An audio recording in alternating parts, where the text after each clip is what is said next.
All right, well, what you see here is a cistern or bathing pool, which it's been repaved, and so it's not in as pristine condition as it was even 10 or 15 years back.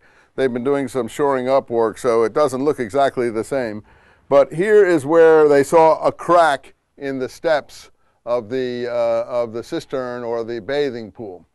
Now, that crack in the steps of the cistern and the bathing pool, even though there was no indication of any other cracks anywhere else particularly, led DeVoe and his team, because, you know, wishful thinking is a wonderful thing, to run with this idea that there had been an earthquake at Qumran that had destroyed the building, and that accounted for why the building was relatively uninhabited in the Herodian period. Now, this is sort of like saying—Salome danced on the tabletop, and this accounted for why Herod the Tetrarch decided to execute John. He didn't want to, but his mind was turned.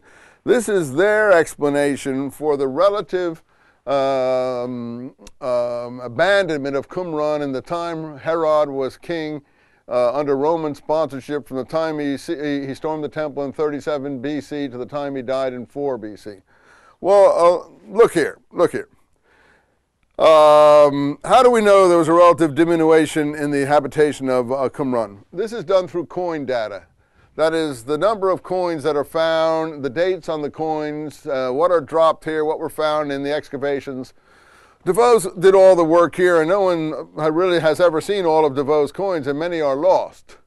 But the point was, there certainly was a trend. If people are interested in my book, Maccabees, Zadokites, Christians, and Qumran, in the collection of the Dead Sea Scrolls and the First Christians, I give all of the numbers for the coins at different periods. But there certainly is a high point, a relative high point in the middle of the Maccabean period, which is around the time that this may have been functioning and founded. The coins then trail off to about 40 BC in the Herodian period. Then there's only about 1 or 2 until about 4 BC or 7 AD when they start picking up again, and they reach a high point at the time of the war against Rome from 66 to 68. Now, 68 is going to be an important number because it's a big argument about when this settlement or installation or fortification was abandoned. But the earthquake hypothesis, as it was called, comes from a notice in Josephus that in 31 BC there was an earthquake in the region. And that was taken as gospel for the reason that the peoples may have abandoned this area because it was destroyed. Now, Father DeVoe's assistant, Father Millick, found lots of burning and other sorts of things, burning dish shelves, burned pottery, a layer of destruction around this time too that was in a very intense devastation that had occurred at that time. We came along, led by me in the middle 80s, and questioned the earthquake hypothesis. We said, look, if the people came back, and their hypothesis was that they came back in 4 BC or 7 AD, and it was a different movement then. By that time it was more zealot movement, which is why you get the zealot strains in the literature at that time. That's the zealot hypothesis of Roth and Driver. Others just said they came back after they rebuilt after 4 BC to 7 AD. We said, if they could have come back in 4 to 7 AD, why didn't they come back in 30 AD? Why didn't they come back in 29 AD?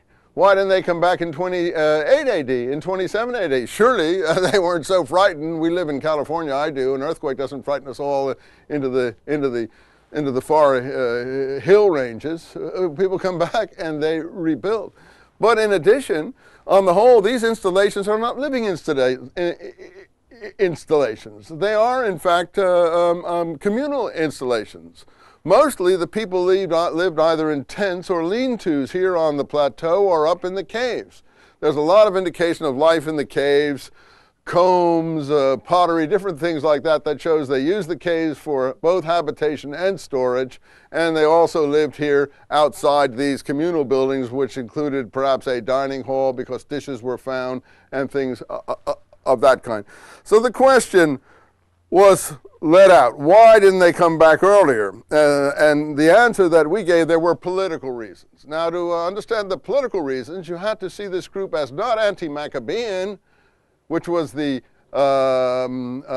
consensus theory, the Essene theory, the theory that you hear from almost all scholars, except for a few mavericks, but that they were anti-Herodian. Well, if you look in their documents, the things they say that would have upset Herod, if you see Herod as a kind of Saddam Hussein, then you'll see that they said enough anti-Herodian things, vis-a-vis Herodian marital practices, not sleeping with women in their periods, not multiplying wives, not being involved in polygamy, all things we know that Herod did, not marrying foreign wives, all things we know that Herod did, not marrying nieces, all things we know that Herod did, etc., and have no indication that the Maccabees, who were relatively pure-minded and the epitome in the first place of the Zealot movement, when the Maccabee books speak of Judas Maccabee's father, they speak of the zeal of Phineas as entitling him and his progeny to occupy the priesthood in perpetuity, and it's based on the fact of Phineas killing backsliders in the camp in the wilderness when they were marrying non-Jews. So the Maccabees were the most zealous and extreme priesthood you can imagine. Here are another group of extreme zealots. In what way could they be against the Maccabeans? But against the Herodians? That's something else. Now, the New Testament is portraying the Herodian priesthood, who are a relatively unacknowledged, illegitimate, collaborating priesthood. And so our theory has always been that the scrolls are misdated, that they're basically out by 100 years or so, and including the internal evidence, the dating going only on the external evidence of paleography and some of the archaeology of Father DeVoe, of which we're seeing here. So we said there were political factors. What were the political factors? Herod had a summer palace not 5 kilometers down the road here. He would not have tolerated a group like this disapproving his sexual and marital matters being anywhere near his summer palace. These people would have been cleared out the same way Saddam Hussein cleared out people. So, to check this, we did a radar ground scan back in 1992. That was one of our objects, to see if there's any indication of an earthquake fault line running through here. We did the whole scan from up there. I can't give you the precise details. It's in some of the articles that we have written. It's since been verified by other people who have come and done radar ground scans. From up there all the way down here in all of these loci. And what we found was that this crack here was part of a local displacement of the land that had a kind of semicircular pattern, the land giving way somewhat, but there was no indication of an earthquake fault line whatsoever at Qumran,